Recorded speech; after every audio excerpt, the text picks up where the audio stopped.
Hello, my name is Ryan Sinclaris, and today, this is day 20 of Autism Awareness Month.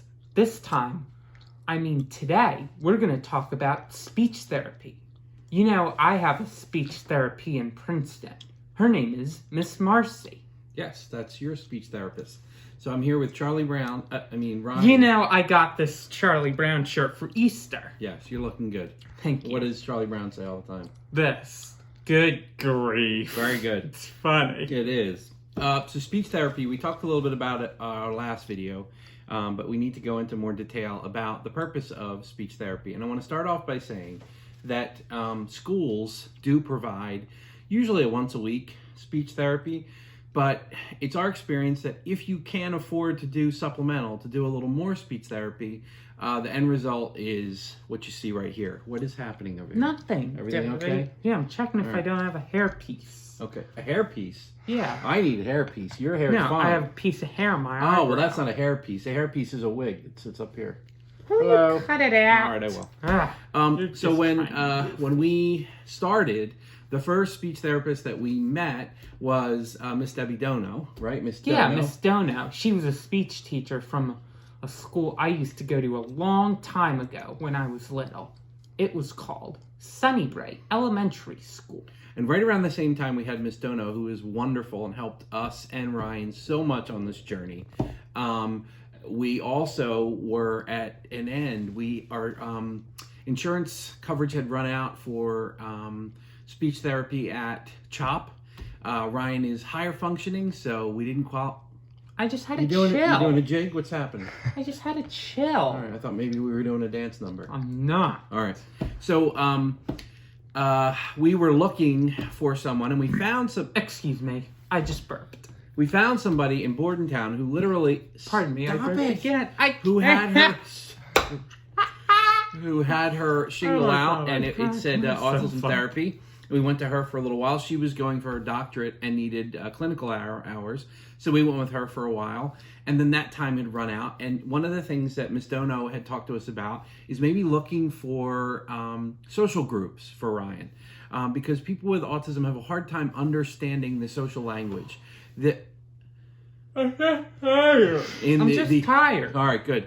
The unspoken social language. What do I mean by that? Well, if you take your son or daughter to a playground, and if your son or daughter is not autistic, they can generally just jump in and play with other kids.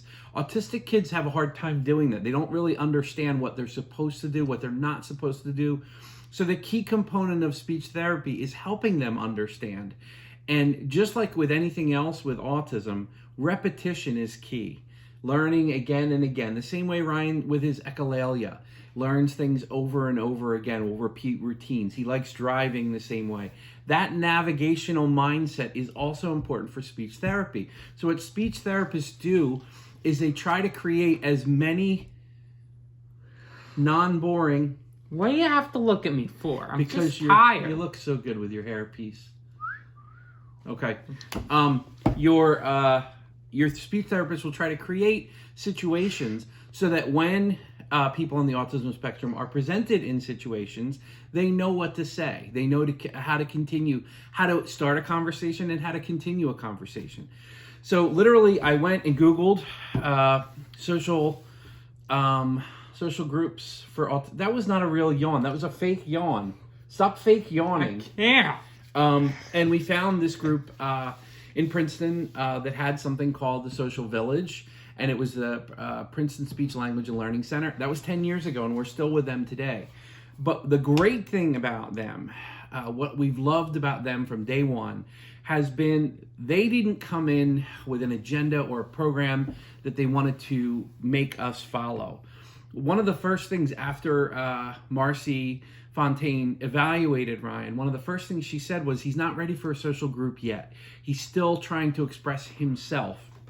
Social group can be very frustrated for individuals who still aren't able to express exactly how they're feeling or what it is that they want. In social groups, at the very beginning, that's an area that if you're not able to express yourself, it can be a deterrent. He's not going to want to go. He's not going to feel like he's a part of it, right? Right. Can you stop being silly for a little while? I don't know what's with you today, Charlie Brown. That's what I'm wearing, you know. I know. So what she did was she helped him, starting with something like the zones of regulation, but also other ways, simple ways for him to communicate and for us to communicate with him. And through repetition of this, over years, we've reached a point now where when Ryan gets on the phone with his friend Isaiah, he can have a conversation. He can have a back and forth. He still has a guide. We write up a series of questions before we meet because it is beneficial to him to have that guide to go off of. But in the old days, maybe Ryan would be, at a younger development, maybe what Ryan would say is he would talk about Tommy Boy and he would do the scene from Tommy Boy. But now what he does, more often than not, I know, we keep him up all night. It's really bad. We have him doing chores and things. We'll have to let you sleep tonight. Daddy. All right. What he does is say, have you seen Tommy Boy? And then follows that up with, what is your favorite movie? So to get to that point, you have to have this repetition and trying to create as many different scenarios as you can. We had another great speech teacher at the high school level. We had Miss Bishop.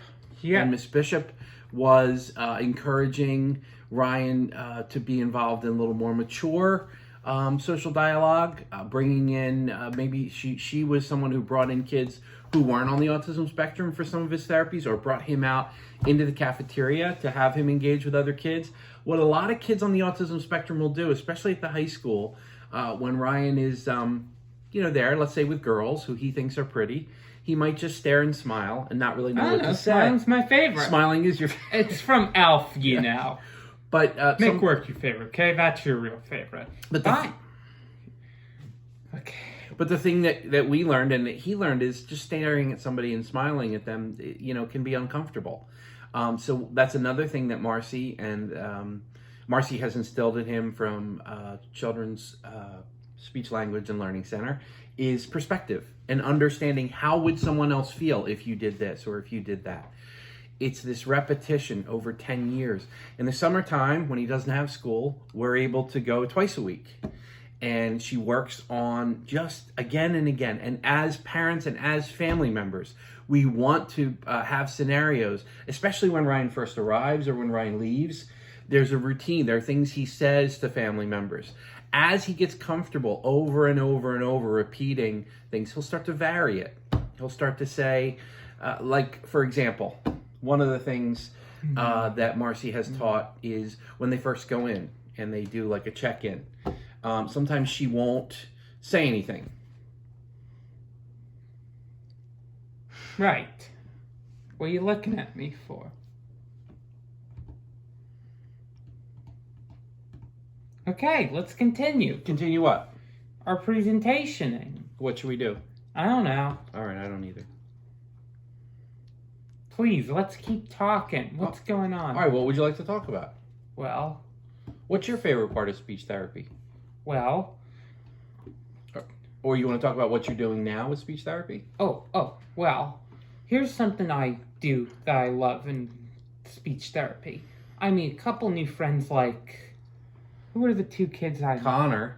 I have Connor, and John, and at the new place, there were two little kids. I can't remember their names. There was a girl named Emery. Yes. And I believe Jesse and Sammy.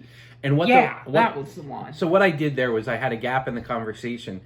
Prior to all of this practice, Ryan might have just sat there and enjoyed the gap. Yeah. But now he recognizes the gap and he recognizes the silence. Come on, we need to do something. If I am at the dinner table with our family and we're talking about our day, we don't necessarily always prompt Ryan now. We used to every time. And Ryan, you'll hear him say, he always says this, right? Yeah. He always says this. Okay. So now when I see Miss Marcy, I talk to her on the computer. That's the thing I Oh, did. yeah, we're adjusting because of the coronavirus. Yeah, it's still happening all day. Yes. Just wish this would end by now. No, we all do. All right, our time is running short. I really cannot say enough about speech therapy and the impact that it's had on him and on all of us. So if you are getting speech therapy at school, I would encourage you to look somewhere like Children's Speak. Gosh, I can't even pronounce it. Princeton Speech Language and Learning Center. Yeah, that's the name. That's the name. Is a great place to supplement your speech therapy. Yeah. All right, thank you. All right. Goodbye.